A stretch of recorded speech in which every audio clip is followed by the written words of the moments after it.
Yo, magandang hapon. Yan. Tayo po naglilinis ng ating mga styro cups for preparation ng ating pag-transfer. Either sa Sabado o Linggo.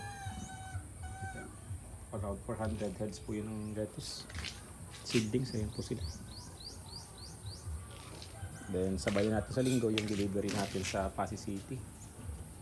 Yan. Kukulangan po ito pero siyempre bilangin muna natin kung ilan yung kailangan natin. May gato ko kulang. Naman ako.